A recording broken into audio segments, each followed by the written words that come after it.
रहस्यमयी हवेली का बुलावा। आरव और प्रिया छुट्टी बिताने हिमाचल के एक पहाड़ी गांव भूतगढ़ आते हैं। वहां उन्हें एक पुरानी हवेली में ठहराया जाता है जो 100 साल पुरानी है। गांव वाले कहते हैं वो हवेली अन्नपूर्णा की थी। मत जाना रात में अकेले। पुराना चित्र और आंखें। हवेली की दीवार पर एक छोटी बच्ची का चित्र टंगा है जिस पर लिखा है अन्ना, जो कभी भूखी नहीं सोई। लेकिन चित्र की आंखें रात को आरव को घूरती दिखती हैं।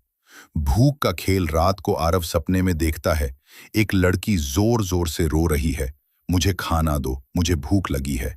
सुबह उठने पर किचन में हर बर्तन खुद ब खुद जमीन पर गिरा हुआ होता है और दाल में खून मिला होता है। गांव की सच्चाई। गांव की बुजुर्ग आमा बताती हैं कि 1920 में अकाल पड़ा था। हवेली में एक अमीर जमींदार की बेटी अन्ना भूख से तड़प तड़प कर मरी थी क्योंकि नौकरों ने उसके लिए खाना छिपा लिया था। मरते वक्त अन्ना ने शाप दिया, जो भी मेरे घर खाएगा उसकी भूख कभी खत्म नहीं होगी। प्रिया की तबीयत बिगड़ती है।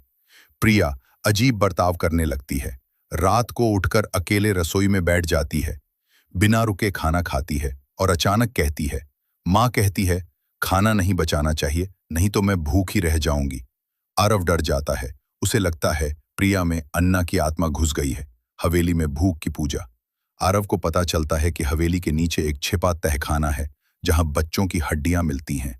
अन्ना की आत्मा वहां से उठकर अब हर महिला के शरीर में घुसती है और उसे पागल कर देती है जब तक कि कोई उसे भूख से शांति नहीं दिला दे।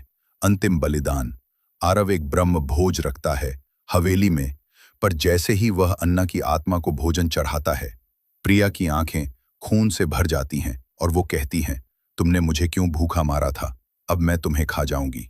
पर आरव आखिरी वक्त पर अन्ना की माँ की पुरानी रसोई की थाली चढ़ाता है जिससे अन्ना की आत्मा रोते हुए कहती है, अब मुझे भूख नहीं लगी, अब मैं सो सकती हूँ। और हवेली में सब कुछ शांत हो जाता है। And credit twist. प्रिया ठीक हो जाती है, वे दोनों गांव छोड़ देते हैं, लेकिन आखिरी दृश्य में एक बच्चा हवेली के पास खड़ा कहता है, माँ मुझे फिर से भूख लगी है।